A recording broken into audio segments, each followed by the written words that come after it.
નમસ્કાર દર્શક મિત્રો, આપણે નિહાળીશું સિટી લાઈવ ન્યૂઝ ચેનલમાં આજના મુખ્ય સમાચારો। ગુજરાત હાઈકોર્ટના ન્યાયમૂર્તિ તરીકે બેલા ત્રિવેદીએ શપથ લીધા। સીએમના રાહત ફંડમાંથી મૃત્યુ સહાયના ચેકો એનાયત। ઢોલીવુડ રિસર્ચ અને ડેવલપમેન્ટ એસોસિએશન ગુજરાતી ફિલ્મો અંગે ચિંતિત। કેમટેક ગુજરાત વર્લ્ડ એક્સપો। રાજ્ય સરકાર દ્વારા ખોડિયાર ઉત્સવની ઉજવણી કરાશે। ગુજરાત હાઈકોર્ટના ન્યાયમૂર્તિ તરીકે બેલા ત્રિવેદીએ શપથ લીધા।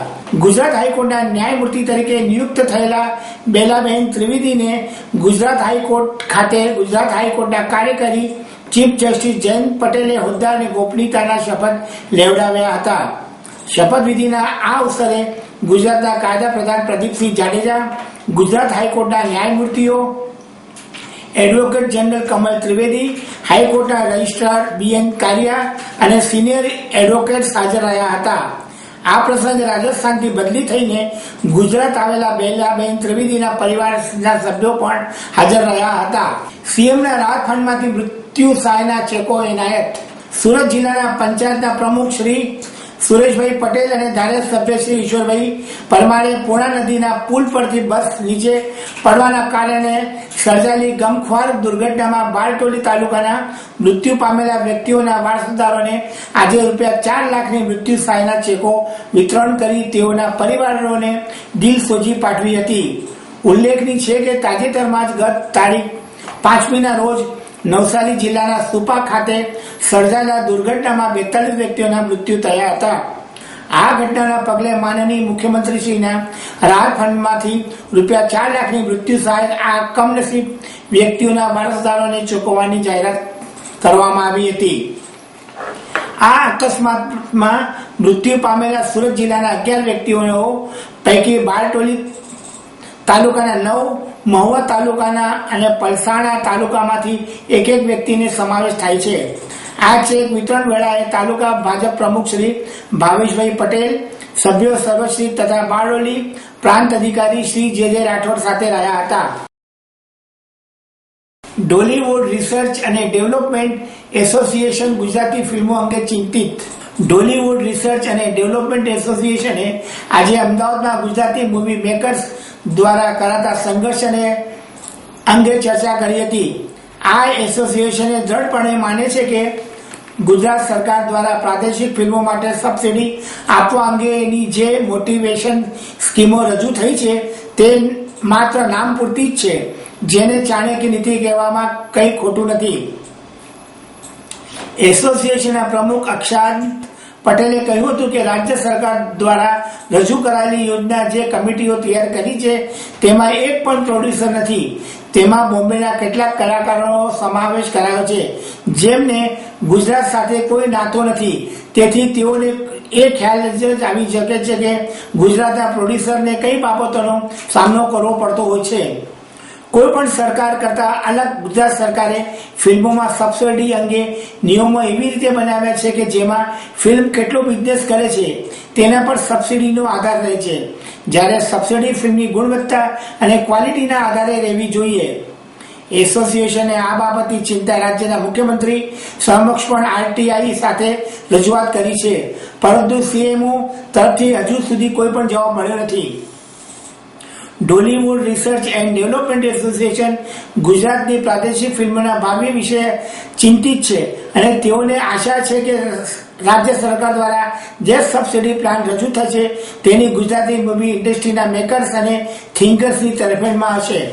મારું નામ અક્ષાંત પટેલ છે, ઢોલીવુડ રિસર્ચ એન્ડ ડેવલપમેન્ટ એસોસિએશનનો પ્રેસિડેન્ટ છું અને આજે જે અમે પ્રેસ કોન્ફરન્સ બોલાવી છે કે ગુજરાત સરકારે જે ગુજરાતી ફિલ્મોની પ્રોત્સાહન નીતિ જાહેર કરી છે એ આંકડા વાઇઝ સારી છે, પણ એની અંદર જે માઇનસ પોઈન્ટ છે કે જે ના હોવા જોઈએ એની જાણ કરવા માટે અને પબ્લિક સુધી મીડિયા થ્રુ પહોંચે એના માટેની અમે આજે એક આ પ્રેસ કોન્ફરન્સ બોલાવી। શું ખામી જણાય છે આપને? ખામીની વાત કરીએ તો ઘણી બધી ખામી છે, ટેકનિકલ જુઓ કે કોમર્શિયલ જુઓ, ઘણી બધી ખામી છે કે ભાઈ એક સૌથી પહેલી ખામી કે જ્યારે ગુજરાતી ફિલ્મોને ગુજરાત સરકાર પ્રોત્સાહન નીતિ આપતી હોય તો એના બિઝનેસને અંદર ઇન્વોલ્વ કર્યો છે એક અમારા હિસાબે ખોટી વસ્તુ છે કે ભાઈ 2 લાખની 1,000 ટિકિટ વેચાય તો એ ગ્રેડમાં ફિલ્મને લેવી, બરાબર છે. તો સારી ફિલ્મો ટેકનિકલી પ્રોડ્યુસર બનાવીને ગુજરાતમાં આપવાનો ટ્રાય કરતા હોય છે, પણ બિઝનેસની ગેરંટી તો અમિતાભ બચ્ચન સાહેબ પણ નથી આપી શકતા કે મારી ફિલ્મ આ રીતે આટલી ટિકિટનો બિઝનેસ કરશે. તો સરકારે મેકિંગ શું કર્યું છે, નવીનીકરણ શું કર્યું છે, એ પોઈન્ટને ધ્યાનમાં લેવા જોઈએ, ના કે 2 લાખ ટિકિટ વેચાય તો એને સબસિડી આપવી. આની ઉપરથી એક ભ્રષ્ટાચાર પણ ઘણો બધો વધી શકશે. આજે તમે જુઓ કે 5 લાખની સબસિડી જ્યારે સરકાર આપતી હતી ત્યારે 5 લાખનો ચેક લેવા પણ 50,000ની લાંચ રૂશ્વત ઓફિસમાં માંગવામાં આવતી હતી. તો હવે 50 લાખની સબસિડી પાસ કરાવવા માટે કેટલાનો ભ્રષ્ટાચાર થશે એ કહેવું બહુ મુશ્કેલ છે.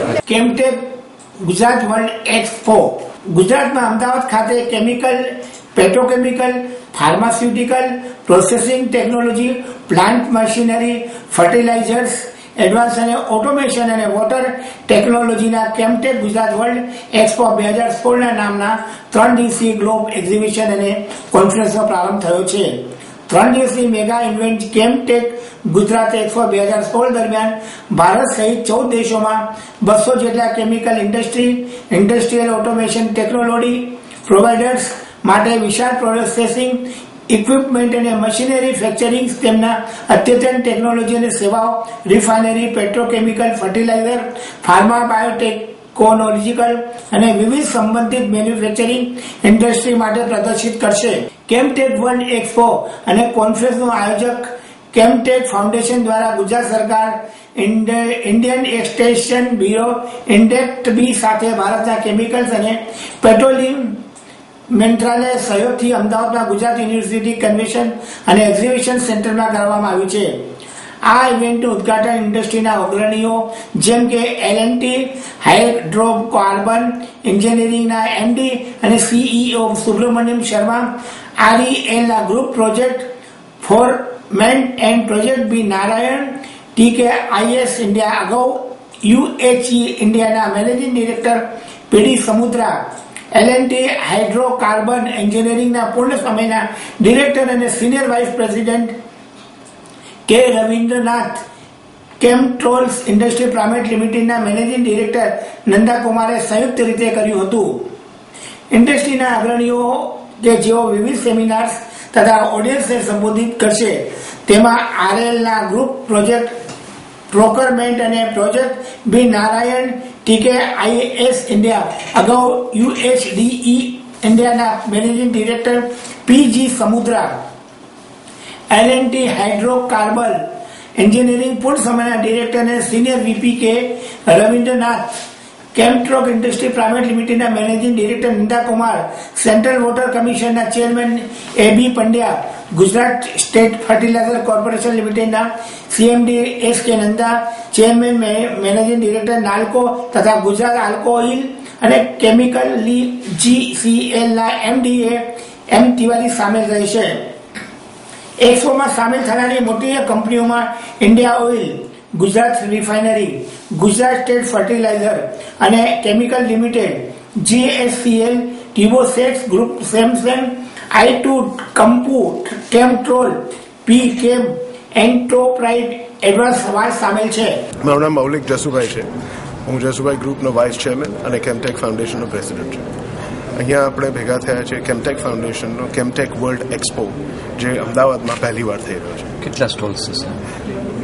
કેમટેક 40 વર્ષ પહેલાં શરૂ થયેલું 1974માં, જે મારા ફાધર જસુ શાહે શરૂ કરેલું. કેમટેક એક આઈડિયા તરીકે શરૂ થયું. જ્યારે 1974માં શરૂ થયું, કેમટેક was focused on technology.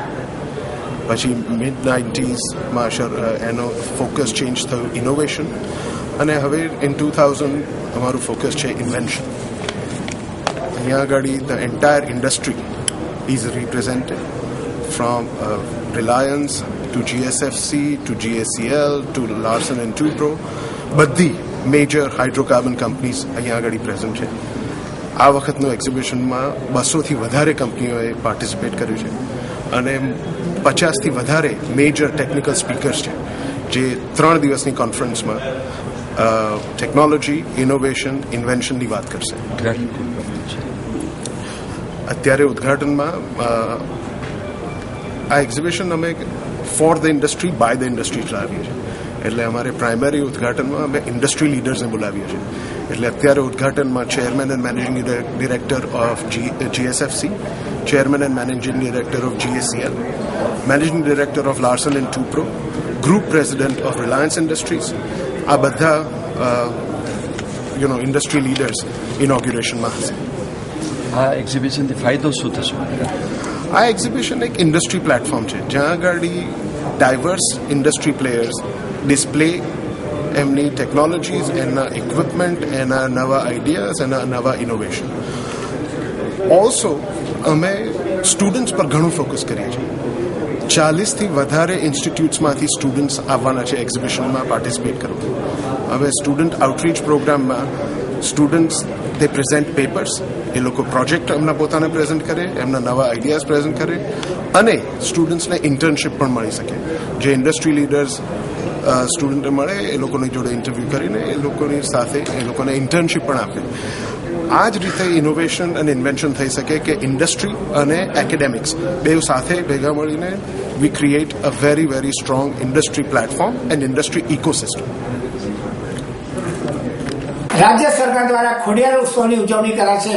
Bhavnagar જિલ્લાના શિહોર તાલુકાના રાજપરા ખોડિયાર માતાજી પ્રત્યે લોકોની શ્રદ્ધા દિન પ્રતિદિન વધતી રહી છે. રાજ્ય સરકાર દ્વારા વર્ષ 2015 થી ખોડિયાર ઉત્સવની ઉજવણી કરાઈ રહી છે. ચાલુ વર્ષે તારીખ 14 અને 15મી ફેબ્રુઆરી 2016ના રોજ આ સ્થળે રાજ્ય સરકાર દ્વારા ખોડિયાર ઉત્સવની ઉજવણી કરાશે. આસિસ્ટન્ટ મેનેજર શ્રી ઘનશ્યામસિંહ જાડેજાએ જણાવ્યું હતું કે મહારાજ આતા બાપુ કોહિલે આશરે 225 વર્ષ પહેલા મા ખોડિયારની ડેરીની સ્થાપના કરી હતી. સમય જતા મહારાજા ભાવસિંહજી અને ત્યારબાદ મહારાજા કૃષ્ણકુમારસિંહજીએ આ મંદિરના બાંધકામ માટે વ્યક્તિગત રૂપે ધ્યાન આપ્યું હતું. દર મહિનાની પૂનમના દિવસે, દર રવિવારે તથા ખોડિયાર જયંતિના દિવસે અહીં મોટી સંખ્યામાં શ્રદ્ધાળુઓ દર્શને આવતા હોય છે. રાજપરા ગામે તારીખ 14 અને 15મી ફેબ્રુઆરીના રોજ રાજ્ય સરકાર દ્વારા ખોડિયાર ઉત્સવ ઉજવાશે. આ પ્રસંગે મહાનુભાવોની ખાસ ઉપસ્થિતિમાં સાંસ્કૃતિક કાર્યક્રમ તથા લોક ડાયરો યોજાશે. જેમાં તારીખ 14ના રોજ સાંજે 7 કલાકથી ગણેશ સ્તુતિ, હુડો, નૃત્ય નાટિકા, ગોફણ તથા ડાયરીઓ યોજાશે. જ્યારે તારીખ 15મીના રોજ સાંજે 7 કલાકે કથક, નૃત્ય, રાસ, પ્રાચીન ગરબો, ફ્યુઝન મિશ્ર રાસ સહિત રંગારંગ સાંસ્કૃતિક કાર્યક્રમ યોજાશે. આ કાર્યક્રમોમાં મંત્રીશ્રીઓ, સાંસદો, ધારાસભ્યો, જિલ્લા પંચાયતના પ્રમુખશ્રીઓ, જિલ્લા કલેક્ટર શ્રી સહિતના જિલ્લાના પદાધિકારીઓ, અધિકારીઓ પણ ઉપસ્થિત રહેશે.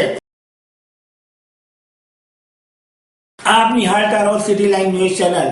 આ હતા આજના મુખ્ય સમાચારો.